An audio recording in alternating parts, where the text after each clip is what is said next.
BA 4ನೇ semester ಎಲ್ಲ ವಿದ್ಯಾರ್ಥಿಗಳಿಗೆ ಪ್ರೀತಿಯ ಸ್ವಾಗತ ಅಂತ ಹೇಳುತ್ತಾ ಇವತ್ತಿನ ಒಂದು ವಿಡಿಯೋದಲ್ಲಿ ಕನ್ನಡ ವಿಷಯದ ಅಧ್ಯಾಯ 13 ಹೊಸ ಗನ್ನಡಿಯಲ್ಲಿ ಹೊಳೆದ ಬಿಂಬ ರಮೇಶ್ ಅರೋಲಿ ಅವರು ಬರೆದಿರ್ತಕ್ಕಂತಹ ಈ ಅಧ್ಯಾಯದ ಕುರಿತು ಈಗಾಗಲೇ ರಮೇಶ್ ಅರೋಲಿ ಅವರ ಕೃತಿಕರ್ತೆಯ ಪರಿಚಯ ಮತ್ತು ಅವರ ಕೃತಿಯ ಟಿಪ್ಪಣಿ ಭಾಗ ಮತ್ತು ಪರೀಕ್ಷೆಯಲ್ಲಿ ಕೇಳುವಂತಹ ಪ್ರಬಂಧ ರೂಪದ ಪ್ರಶ್ನೋತ್ತರಗಳು ಈ ಎಲ್ಲವನ್ನ ಡಿಸ್ಕಷನ್ ಮಾಡಲಾಗಿದ್ದು ಇವತ್ತಿನ ಕ್ಲಾಸ್ನಲ್ಲಿ ಈ ಅಧ್ಯಾಯಕ್ಕೆ ಸಂಬಂಧಿಸಿದಂತಹ ಒಂದು ವಾಕ್ಯದಲ್ಲಿ ಉತ್ತರಿಸಿ ಪ್ರಶ್ನೆಗಳನ್ನು ಚರ್ಚೆ ಮಾಡೋಣ ಬನ್ನಿ. ಮೊದಲಿಗೆ ಪ್ರಶ್ನೆ ನಂಬರ್ 1, ಹೊಸ ಗನ್ನಡಿಯಲ್ಲಿ ಹೊಳೆದ ಬಿಂಬ ಲೇಖನದ ಕರ್ತೆ ಯಾರು? ಉತ್ತರ ರಮೇಶ್ ಅರೋಲಿ. ಪ್ರಶ್ನೆ ನಂಬರ್ 2, ಹೊನ್ನ ಗನ್ನಡಿಯಲ್ಲಿ ಹೊಳೆದ ಬಿಂಬ ಲೇಖನದ ತಿರುಳೇನು? ಉತ್ತರ ಮಧುಬಾಲ ಖ್ಯಾತಿಯ ಮೇರುನಟಿ ಮಮತಾಜಳ ಬಾಲ್ಯ ಹಾಗೂ ಅಭಿನಯ ಸಾಧನೆ ಕುರಿತ ಪ್ರತಿಪಾದನೆ. ಪ್ರಶ್ನೆ ನಂಬರ್ 3, ಮಮತಾಜಳ ಮೊದಲ ಹೆಸರೇನು? ಉತ್ತರ ಮಮತಾಜ್ ಜಿಹಾನ್ ಬೇಗಂ ದೆಹಲ್ವಿ.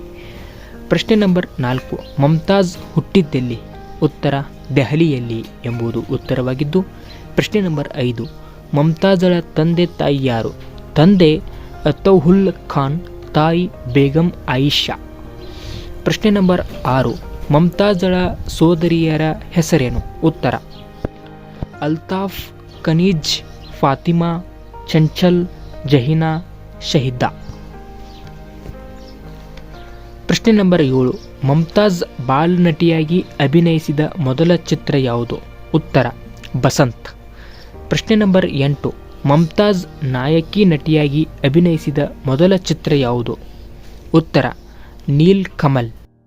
ಪ್ರಶ್ನೆ ನಂಬರ್ 9, ಮಮತಾಜ್ ಬಾಲನಟಿಯಾಗಿ ನಟಿಸಿದ 4 ಚಿತ್ರಗಳಾವವು? ಉತ್ತರ ದಾಣ್ಣ ಭಾಗತ್, ಪೂಜಾರಿ, ಫುಲ್ವಾರಿ, ರಾಜ್ ಪಟನಿ. ಪ್ರಶ್ನೆ ನಂಬರ್ 10, ಮಮತಾಜ್ ನಟಿಸಿದ ಕೊನೆಯ ಚಿತ್ರ ಯಾವುದು? ಉತ್ತರ ಮೊಘಲ್ ಎ ಅಜಾಮ್.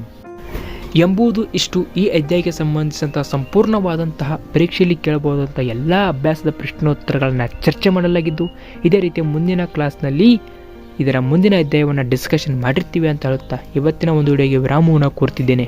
ಎಲ್ಲರಿಗೂ ನಮಸ್ಕಾರ. ಜೈ ಹಿಂದ್, ಜೈ ಕರ್ನಾಟಕ ಮಾತೆ.